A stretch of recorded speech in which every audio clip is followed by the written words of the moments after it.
Item ಯಾವುದೇ ಇರಲಿ try ಮಾಡಿ ಆಚಿ ಚಿಕನ್ ಮಸಾಲಾ. ಚಂದ್ರಶೇಖರ್ ಗೌಡ, ಕರಿ ಸೋಮನಗೌಡ ಸಮಾಜ ಸೇವಕರು ವೇದಿಕೆ ಮೇಲೆ ಬರಬೇಕಾಗಿ ವಿನಂತಿಸಿಕೊಳ್ತಾ ಇದ್ದೀನಿ. ಶ್ರೀ ಚಂದ್ರಶೇಖರ ಗೌಡ ಕರಿಸೋಮನಗೌಡ ಸಮಾಜ ಸೇವಕ. ಇವರು ಗದಗ ಬೆಟಗೇರಿ ಅವಳಿ ನಗರದಲ್ಲಿ ಚಿರಪರಿಚಿತ. ಗದಗ ಬೆಟಗೇರಿ ನಗರಸಭೆಯ 9ನೇ ವಾರ್ಡ್ನ ನಗರಸಭಾ ಸದಸ್ಯರು. ಪರ್ವತಗೌಡ ಮತ್ತು ಸುಮಿತ್ರಾ ಅವರ ಪುತ್ರ. ವಿದ್ಯಾರ್ಥಿ ನಾಯಕರಾಗಿ ವಿದ್ಯಾರ್ಥಿಗಳ ಸಮಸ್ಯೆಗಳಿಗೆ ಸ್ಪಂದಿಸೋ ಗುಣವುಳ್ಳವರು. ಸರ್ಕಾರದ ಪಂಚ ಗ್ಯಾರಂಟಿ ಯೋಜನೆಗಳನ್ನ ತಲುಪಿಸೋ ಕಾರ್ಯ ಮಾಡ್ತಾ ಇದ್ದಾರೆ. ಎಚ್.ಕೆ. ಪಾಟೀಲ್ ಸಾಹೇಬರ ಸಹಾಯದಿಂದ ಜನರಿಗೆ ನೆರವಾಗ್ತಾ ಇದ್ದಾರೆ. ವಿಶೇಷ ಚೇತನರಿಗೆ ವಾಹನ, ಜನರಿಗೆ ಟ್ಯಾಂಕರ್ ಮೂಲಕ ನೀರು ಪೂರೈಕೆ, ರಸ್ತೆ ಮತ್ತು ಬೀದಿ ದೀಪ, ಚರಂಡಿ ವ್ಯವಸ್ಥೆ, ಶೌಚಾಲಯ ಹೀಗೆ ಎಲ್ಲ ರೀತಿಯ ಮೂಲಭೂತ ಸೌಕರ್ಯಗಳಿಗೆ ಒತ್ತು ಕೊಟ್ಟ ನಾಯಕರು. ಪರಿಸರ ದಿನಾಚರಣೆ ಮಾಡಿ 1000 ಸಸಿ ನೆಟ್ಟು ಜಾಗೃತಿ ಮೂಡಿದ್ದಾರೆ. ಕೋವಿಡ್ ವೇಳೆ ಎಚ್.ಕೆ. ಪಾಟೀಲ್ ಅವರ ನೆರವಿನಿಂದ ಸಾವಿರಾರು ಮಂದಿಗೆ ಕೋವಿಡ್ ಲಸಿಕೆ ಹಾಕಿಸಿದ್ರು. ಬಡವರು, ಶ್ರಮಿಕರು ಮತ್ತು ವಾರ್ಡ್ನ ವೃದ್ಧರು, ಮಹಿಳೆಯರಿಗೆ ಸಹಾಯ ಮಾಡ್ತಾ ಇದ್ದಾರೆ. ಎಲ್ಲಾ ವಿಧದಲ್ಲೂ ಜನರ ಸೇವೆ ಮಾಡ್ತಾ ಇರೋ ಮಹಾನುಭಾವ ಇವರು. ಇವರಿಗೆ G Kannada news achievers award ನೀಡಿ ಗೌರವಿಸಲು ನಮಗೆ ಹೆಮ್ಮೆಯಾಗುತ್ತಿದೆ.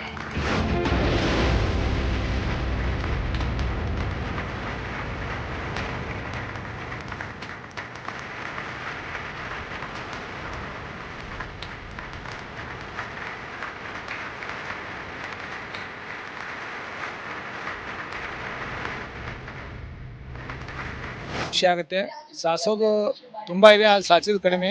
ಆದರೂ ಜಿ ಟಿ ಅವರು ಒಂದು ಸಮಾಜ ಸೇವೆಗಾಗಿ ಜಿ ಕನ್ನಡ ಅಚೀವರ್ಸ್ ಒಂದು ಪ್ರಶಸ್ತಿ ಕೊಟ್ಟಿದ್ದು ಭಾಳ ಖುಷಿ ಆಗುತ್ತೆ. ಇದಕ್ಕೆ ನಾನೊಬ್ಬನೇ ಕಾರಣ ಅಲ್ಲ, ನನಗೊಂದು ಟೀಮ್ ಇದೆ, ನನ್ನ ಪರಿವಾರ ಇದೆ, ಕುಟುಂಬದ ಅಣ್ಣ ತಮ್ಮ ಇದ್ದಾರೆ, ನಮ್ಮ ಯುವಕರಿದ್ದಾರೆ, ಆಮೇಲೆ ಹೆಚ್ಚಾಗಿ ಎಲ್ಲನೂ ಸಹಿಸ್ಕೊಂಡು ಹೋಗ್ತಾ ನಮ್ಮ ಪತ್ನಿ ಇದ್ದಾರೆ, ಮಕ್ಕಳಿದ್ದಾರೆ. ಅದಕ್ಕೆ ಮೊದಲು ಅವ್ರು ತಾನೇ ಹೇಳ್ತೀನಿ. ಇದಕ್ಕೆಲ್ಲ ಮಿಗಿಲಾಗಿ ನಮ್ಮ ಗದಗಿನ ಮಿನಿಸ್ಟರ್ ಎಚ್.ಕೆ. ಪಾಟೀಲ್ರು ಅವ್ರ ಸ್ಫೂರ್ತಿಯಿಂದ ನಾವೆಲ್ಲ ಮಾಡೋಕ್ಕಾಗಿದ್ದು. ಅದಕ್ಕೆ ಅವ್ರಿಗೂ ತಾನೇ ಹೇಳ್ತೀನಿ. ಕಡೆದಾಗಿ ಜಿ ಅಚೀವರ್ಸ್ ಕನ್ನಡ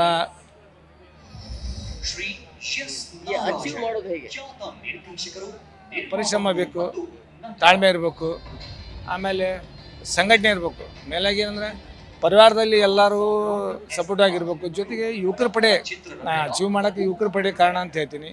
ಜೊತೆಗೆ ಆ ಕುಟುಂಬನೂ ಇದೆ. ಅದಕ್ಕೆ ಅವ್ರಿಗೂ ಧನ್ಯವಾದ ಹೇಳೋಕ್ಕೆ ಇಷ್ಟಪಡ್ತೀನಿ. ಈ ಸಂದರ್ಭದಲ್ಲಿ ಯುವಕರಿಗೆ ಏನು ಹೇಳ್ತೀವಿ? ಒಳ್ಳೆ ಕೆಲಸ ಮಾಡಿ, ಸಮಾಜ ಸೇವೆ ಮಾಡಿ, ಆಮೇಲೆ ಹಿಂದಿನ ಮರಿಬೇಡ್ರಿ, ಹಿಂದಿನ ನೆನಪಿಟ್ಕೊಂಡು ಮುಂದೆ ಸಾಕ್ರಿ. ಸಾಕಷ್ಟು ಜೀವ ನೊಂದು ಜೀವ ಇರ್ತವೆ, ಅವ್ರಿಗೇನಾದರೂ ಒಂದು ಅನುಕೂಲ ಆಗೋಂಥ ಸಮಾಜ ಸೇವೆ ಮಾಡ್ಕೊಂಡು ಅವ್ರಿಗೆ ಅನುಕೂಲ ಅಂತ ಕೆಲಸ ಮಾಡಿ ಅಂತ ಹೇಳಕ್ಕೆ ಇಷ್ಟಪಡ್ತೀನಿ. ನಿಮ್ಗೆ ಯಾಕೆ ಅನಿಸ್ತು ಸಮಾಜ ಸೇವೆ ಮಾಡೋದು? ಇಲ್ಲ, ನಮ್ಮದು ಕೃಷಿ ಪ್ರಧಾನ ಕುಟುಂಬ. ಚಿಕ್ಕವ್ರದಾಗ ನೋಡ್ತಿದ್ವಿ, ಬಡತನ ಇರ್ತಿತ್ತು. ನನ್ನ ಚಿತ್ರ ಇರೋ ಸ್ವಲ್ಪ ಬಡವ್ರು ಇರ್ತಿದ್ರು. ನಾವು ಬೆಳೀತಾ ಸ್ವಲ್ಪ ಚಿತ್ತವಂತರಾದ್ವಿ. ಯಾಕಂದರೆ ಬಡವ್ರು ನೋಡಿದ್ರೆ ನಮಗೂ ಒಂಥರ ಅನಿಸಿದ್ರು, ಆ ಥರ ಯಾರಿಗೂ ಆಗ್ಬಾರ್ದು, ಆ ಫೀಲ್ ಬರಬಾರ್ದು. ನಮ್ಮ ಕೈಲಾಗ ನಾವು ಸಹಾಯ ಮಾಡಬೇಕು, ಬಡವ್ರಿಗೆ ಏನಾದ್ರು ಮಾಡಬೇಕು, ನೊಂದವ್ರಿಗೆ ಏನಾದರೂ ಆಸರೆ ಆಗ್ಬೇಕು ಅನ್ನೋ ಒಂದು ಪರಿಕಲ್ಪನೆ ಬಂತು. ಅದಕ್ಕೆ ಮಾಡೋದು. ಏನು ಹೇಳ್ತೀರಿ ಈ ಸಾಧನೆ ಬಗ್ಗೆ? ಖುಷಿ ಅನ್ನಿಸ್ತು. ಎಷ್ಟು ವರ್ಷದ ಪರಿಶ್ರಮ ಇದು? ಇದು ಸುಮಾರು ಒಂದು 15 ವರ್ಷ ಆಯ್ತು. 15 ಜೊತೆಯಲ್ಲಿದ್ದೀರಿ. ಹೇಗೆ ಬೆಂಬಲಾಗಿ ನಿಂತ್ರಿ? ಅವ್ರಿಗೆ ಯಾವಾಗಲೂ ಸಪೋರ್ಟಿವ್ ಆಗುತ್ತೆ. ಅವ್ರು ಏನು ಮಾಡಿದ್ರು ಓಕೆನಾ? ಏನು ಹೇಳ್ತೀರಿ ಸಾಧನೆ ನೋಡಿ? ಖುಷಿ ಆಗುತ್ತೆ. ನೀವು ಹಿಂಗೆ ಮಾಡ್ಬೇಕು, ನೀವೇನು ಮಾಡ್ತೀರಿ? ಮುಂದೆ ಏನು ಮಾಡ್ಬೇಕಂತ ತಂದೆ ಥರ ಆಗ್ತೀರಾ? ಹೇಗೆ ಏನಾಗ್ತೀರಿ? Government job. ಏನಾಗಬೇಕು? Police. Thank you sir, thank you very much.